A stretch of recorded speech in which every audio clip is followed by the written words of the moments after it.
என்னங்க இப்படி பண்ணிட்டீங்க? ஐயோ அண்ணா!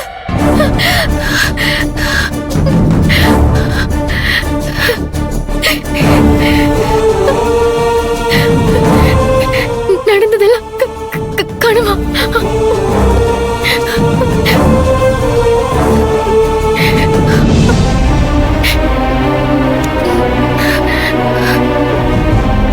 கடவுளே,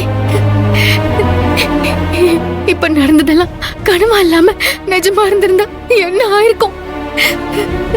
என் அண்ணனோட வாழ்க்கை ஒன்னும் இல்லாம சின்ன பின்னமா போயிருக்குமே. அப்படி அப்படி ஒரு நாளும் நடக்கிறதுக்கு நான் காரணமா இருந்துடக்கூடாது. ஆதிரா அண்ணி எப்பவும் என்கிட்ட என் வாழ்க்கைய நினைச்சு சந்தேகப்பட்டு எதுவும் கேட்டக்கூடாது. இல்ல,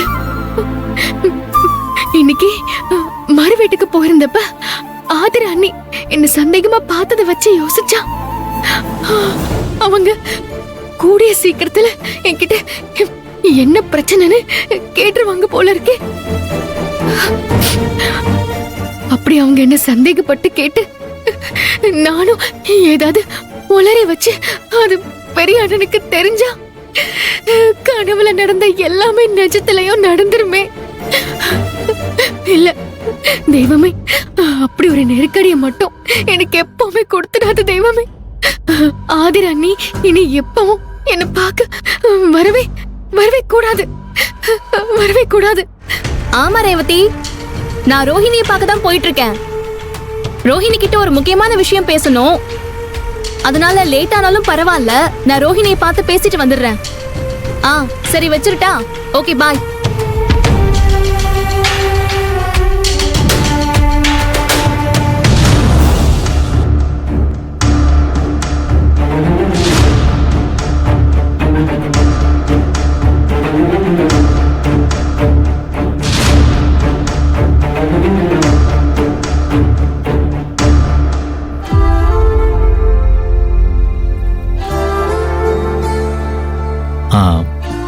மாப்பிள்ள, என்னடா அது மச்சான் இந்த நேரத்தில் வந்து தொந்தரவு பண்றானேன்னு தப்பா நினைக்காதீங்க.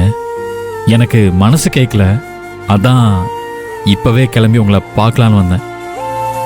என்ன மச்சான், ஏன் இப்படி ஃபார்மாலிட்டி எல்லாம் பேசிட்டு இருக்கீங்க? நீங்க இங்க எப்ப வேணாலும் வரலாம் மச்சான். அதுக்கான உரிமையும் இருக்கு, உறவும் இருக்கு. ரோஹிணி மேல இருந்த கோவத்துல தான் மறு வீட்டுக்கு நீங்களும் ரோஹிணி வந்தப்ப நான் உங்ககிட்ட சரியா முகம் கொடுத்து பேசாம இருந்துட்டேன். நான் அப்படியெல்லாம் நடந்துக்கிட்டது தப்பு தான். இது எனக்கு அப்ப புரியல. நீங்க கிளம்பி வந்ததுக்கு அப்புறமா தான் அப்பா எனக்கு பக்குவமா எடுத்து சொல்லி புரிய வச்சாரு. நடந்ததுக்காக நான் உங்ககிட்ட மனசார மன்னிப்பு கேட்டுக்கிறேன் மாப்பிள்ள. ஐயோ, இனிமே இப்படி நடக்கவே நடக்காது. நீங்க மனசுல எதுவும் வச்சுக்காதீங்க மாப்பிள்ள.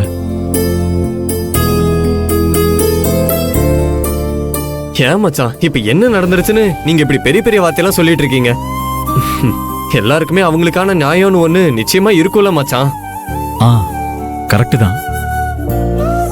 தான் மாப்பிள்ள. இதை நீங்க புரிஞ்சுக்கிட்டதே எனக்கு ரொம்ப சந்தோஷமா இருக்கு.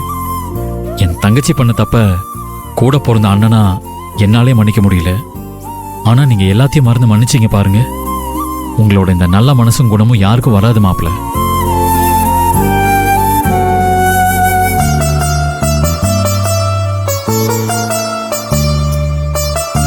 மாப்பிள்ள, சத்தியமா சொல்றேன், அந்த தெய்வம் கொடுத்த மாப்பிள்ள தான் நீங்க. கோவத்தில் உங்ககிட்ட நான் சரியா பேசாம இருந்தாலும் அதெல்லாம் மனசுல வச்சுக்காம மறு வீட்டு விருந்தில நல்லபடியா கலந்துக்கிட்டு எங்களுக்கு ரொம்ப மரியாதை பண்ணீங்க. அதுக்கு உங்களுக்கு எவ்வளவு நன்றி சொன்னாலும் பத்தாது மாப்பிள்ள. ஐயோ மச்சான், நீங்க நன்றி சொல்ற அளவுக்கு நான் பெருசா எதுவும் பண்ணிடல மச்சான். லைஃப்ல எப்பவுமே ஒரு விஷயத்த தெளிவா புரிஞ்சுக்கணும். மனுஷனா பிறந்த யார் தான் தப்பு பண்ணல? சந்தர்ப்ப சூழ்நிலைக்கு ஏத்த மாதிரி சின்ன சின்ன தப்போ தவறோ எல்லாருமே பண்ணிட்டு தானே இருக்காங்க. அந்த தப்புக்கெல்லாம் தண்டனை கொடுக்கணும்னு முடிவு பண்ணிட்டா லைஃப் லாங்க்கு நம்ம அந்த தப்புங்க பின்னாடியே ஓடிக்கிட்டே இருக்க வேண்டியதுதான். அதுக்கப்புறமா நம்ம வாழ்க்கைய நம்மளால சந்தோஷமா வாழவே முடியாது. உங்க தங்கச்சி கூட நல்லா சந்தோஷமா சிறப்பா வாழணும்னு ஆசைப்படுறேன் மச்சான். ஒரு அண்ணனா உங்க தவிப்பை என்னால புரிஞ்சுக்க முடியுது மச்சான். உங்களுக்கு நம்பிக்கை வர்றதுக்காக நான் ஒரே ஒரு விஷயத்த சொல்றேன். உங்க தங்கச்சிக்கும் எனக்கும் பெருசா எந்த பிரச்சனையும் வராது. புருஷன் பொண்டாட்டினா சின்ன சின்ன பிரச்சனையும் மனஸ்தாபமும் வர்றது சகஜம்தான். அத நாங்களே பேசி சரி பண்ணிப்போம்.